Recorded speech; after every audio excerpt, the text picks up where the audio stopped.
Hello friends, welcome to mission IAS. This video will be very special. अगर आप आने वाले यूपीएससी प्रीलिम एग्जाम में अपियर होने जा रहे हो 27 जून के, तो ये वीडियो को आप पूरा देखिए क्योंकि मैं इसमें देने जा रहा हूँ मोस्ट एक्सपेक्टेड एमसीक्यू।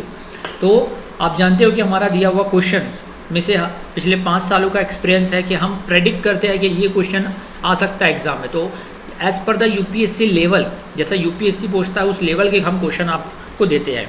तो consider the following statement regarding the recently introduced the external benchmark based lending by the Reserve bank of India. देखिए, मैं जो भी क्वेश्चन आपको प्रोवाइड कर रहा हूँ वो इंग्लिश में लिखा हुआ है, लेकिन उसको हिंदी में एक्सप्लेन करके दूंगा कि रिसेंटली आरबीआई ने एक्सटर्नल बेंचमार्क लेंडिंग रेट, जो कि कर्जा देती है लोन देने के लिए, ये स्टार्ट किया था। तो first it refers to the linking of floating rate of loans of financial institution to an external benchmark like the policy repo rate of the RBI, right. कि जो लिंक करना, जोड़ करना, जो उसका फ्लोटिंग मतलब लोन्स को फ्लेक्सिबल है कि एक बैंक से दूसरे बैंक में, अगर एक बैंक से कर्जा लिया तो दूसरे बैंक को उसको सौंपा जा सकता है, राइट। तो financial to an external benchmark like the policy repo rate. Repo rate क्या है? वो रेट जहाँ से कमर्शियल बैंक कर्जा लेते हैं रिजर्व बैंक ऑफ इंडिया से, लोन लेते हैं रिजर्व बैंक ऑफ इंडिया से, उसको रेपो रेट कहते हैं। Second, it is applicable only to the banks and not NBFC. Yes, ये भी राइट है कि ये बैंक्स पे एप्लीकेबल है, नॉन बैंकिंग फाइनेंशियल कंपनीज पे एप्लीकेबल नहीं है, राइट। तो इस स्टेटमेंट दोनों ही राइट है, option C is correct. You can see that the Reserve bank of India has recently announced the external benchmark lending rates over the existing marginal cost bank first band funds based lending rate MCLR. Next question, which one of the following best describe the D systematically important financial institution? Sometime in news. The Hindu newspaper में भी आया था कि SBI and HDFC bank, ये दो ऐसी bank है India में कि जो D systematically important financial institution है, यानी जिनके डूबने से बहुत बड़ा बहरान, फाइनेंशियल क्राइसिस आ जाएगा। तो option D is correct, the financial institution whose failure might trigger financial crisis, right. Next question, you can read here the Financial Stability Board refers to the systematically important financial institution as institution whose distress or disorders failure because of their size, complexity and seismic interconnectedness would cause a significant disruption to the wider financial system. Next question, the National Strategy for the Financial Inclusion for 2019-24 released by, इसका answer आप comment में दे सकते हो। Right answer is C, RBI।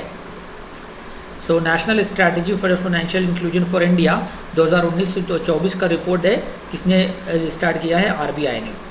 So in the context of Indian banking, e Kuber refers to, e Kuber जो है ना core banking solution है reserve bank of India का, जो कि सारी सब बैंकों को, जितने भी इंडिया में बैंक है उनको आरबीआई से कनेक्ट करता है। Core banking solution of the Reserve bank of India, option C is correct. So eKuber is the core banking solution of the RBI. It provides for the provision of a single current account for each bank across the country. Right?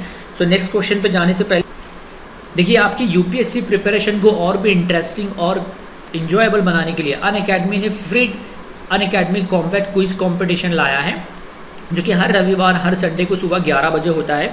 अब ये scholarship exam के तौर पर है। अगर आप first third position पाते हो तो आपको अनअकैडमी का जो प्लस सब्सक्रिप्शन है वो फ्री ऑफ कॉस्ट एक्सेस मिलता है, राइट। तो 60 क्वेश्चन 60 मिनट दिए जाएंगे, उसके बाद detail analysis by India's top educator होगा। We participate in every combat and win scholarship, win from a scholarship pool of 4 crore. तो करीब 4 करोड़ की स्कॉलरशिप है ये। से next UPSC combat on 4 April at 11 AM। सो ये कोड आपको दिखाई दे रहा है, इस कोड पर आप क्लिक करके, मतलब इस डिस्क्रिप्शन में इसकी लिंक दी हुई है, डिस्क्रिप्शन में उसको अप्लाई करके क्लिक करोगे तो आपको अनअकैडमी कॉम्पैट दिखाई देगा। तो अब 4 तारीख तो गुजर गई, नेक्स्ट 11 अप्रैल को भी होने वाला है सुबह 11 बजे। तो MIYT10 ये कोड लगा के आप एक्सेस कर सकते हो। उसके अलावा बता दूं कि अगर आप किसी यूपीएससी कोचिंग क्लासेस की सर्च में हो दोस्तों, तो अनअकैडमी, आप देखिए कोविड-19 के दौर में सारे इंडिया की जो कोचिंग क्लासेस है यूपीएससी से रिलेटेड वो बंद है, राइट। तो अनअकैडमी एक ऐसा प्लेटफॉर्म है जहाँ पे इंडिया के जो यूपीएससी की ऑफलाइन कोचिंग क्लासेस के टीचर्स अनअकैडमी पे पढ़ाते हैं और आपके घर पे अवेलेबल है। अनअकैडमी ऐप के ज़रिए आपके मोबाइल के द्वारा आप सारी कोचिंग क्लासेस यूपीएससी की प्रिपरेशन अपने घर बैठे कर सकते हो और अपने इवन कोचिंग क्लासेस का एक टाइम फिक्स होता था ऑफलाइन कोचिंग क्लास का, यहाँ पर आप 24/7 अपनी मर्जी के हिसाब से आपका मूड बना जब आप देख सकते हो वीडियोस, रिकॉर्डेड लेक्चर अवेलेबल रहेगा, right. So guarantee subscription for 1 year valid till July 22 and 2nd year valid 2023, 1 year valid till prelims 2022। तो अगर आप 28 अप्रैल से पहले लेते हो और यूपी ये MIYT10 ये कोड लगाते हो तो आपको 10% इंस्टेंट डिस्काउंट मिलेगा। दूसरी चीज़ बता दूं कि न्यू बैचेस स्टार्ट हो रहा है इस साल प्रीलिम के लिए, इस साल यूपीएससी प्रीलिम और मेंस के लिए, नेक्स्ट ईयर और 2023 के लिए भी स्टार्ट्स ऑन 7 अप्रैल, जो कि 7 अप्रैल से स्टार्ट होने वाला है।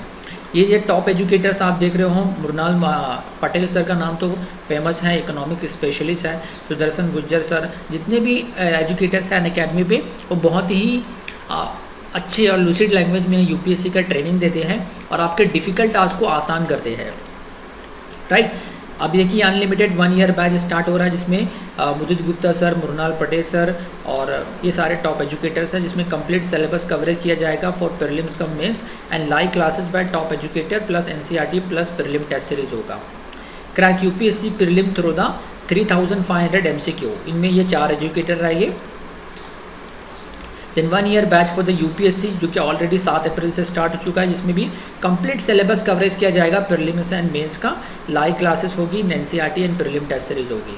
2 साल का भी बैच है, अगर आप 2023 या 22 की तैयारी के लेकर सोच रहे हो, टारगेट रख रहे हो तो उसके लिए भी है, राइट। जो कि दोनों ही, अब ये बता दूं कि जितने भी कोर्सेस है वो सारे हिंदी और इंग्लिश दोनों ही लैंग्वेज में अवेलेबल हैं, आप अपनी मर्जी के हिसाब से अपनी लैंग्वेज चूज़ कर सकते हो, राइट। इसके अलावा 3 महीने का भी बैच है जो कि आने वाले प्रीलिम को टारगेट करके बनाया गया है, इसमें ये टॉप एजुकेटर आपकी हेल्प करेंगे।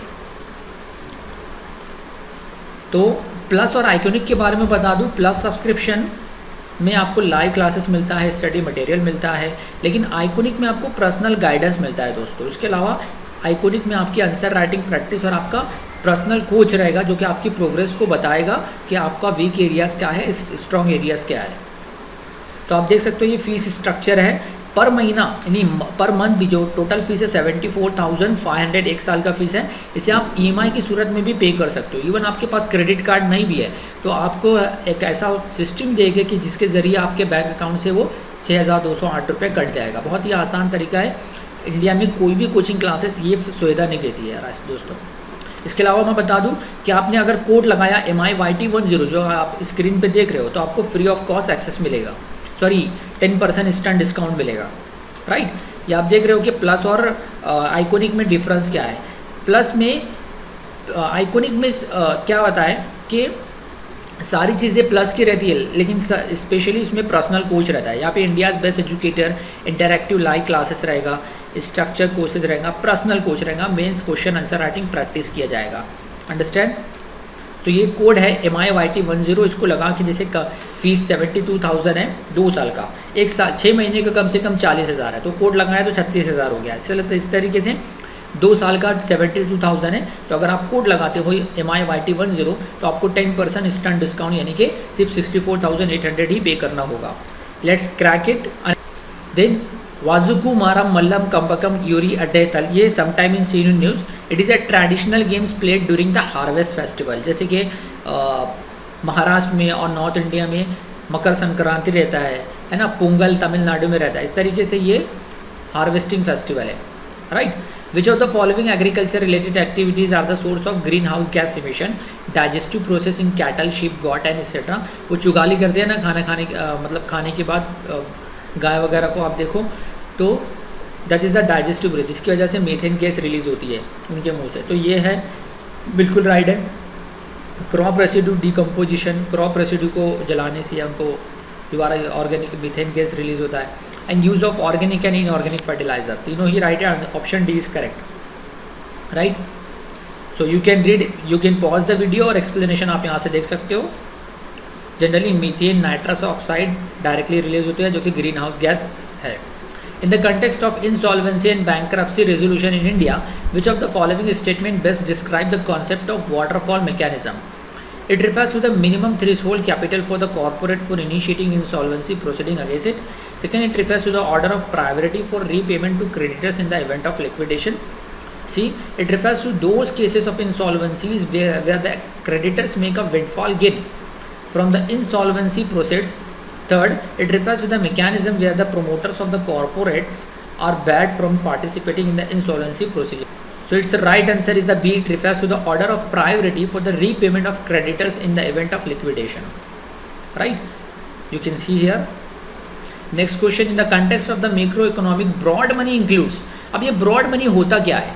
ब्रॉड मीन्स आपने सुना होगा 11th NCERT इकोनॉमिक का मैक्रो इकोनॉमिक पढ़ा होगा, तो आप दे सकते हो इसका answer. M1 stand for the small money और नैरो मनी. आपके पास जो कैश पैसे हैं, डॉलर कॉइन्स है ना, 10, 20 या 100 रुपये की नोट है, कैश में आपके पॉकेट में जो पैसे है, तो दैट इज़ द M1, जो कि हाईली लिक्विड रहता है. आप कभी भी या बैंक से आपने पैसा निकाला, वो भी M1 है, राइट. और M2 यानी कौन सा? M2 यानी बैंक में जो डिपॉजिट है, तो वो सेविंग डिपॉजिट है तो वो M2 है, लेकिन टाइम डिपॉजिट है तो वो M3 है, राइट. तो जितना हम M1 से जितना बढ़ेगा M3 की तरफ जाएंगे तो लिक्विडिटी कम होती जाएगी. लाइक टाइम डिपॉजिट और फिक्स डिपॉजिट को हम निकाल नहीं सकते हैं ना. तो time deposit held by the commercial banks, तो M3 is nothing but the M1 plus M2, right.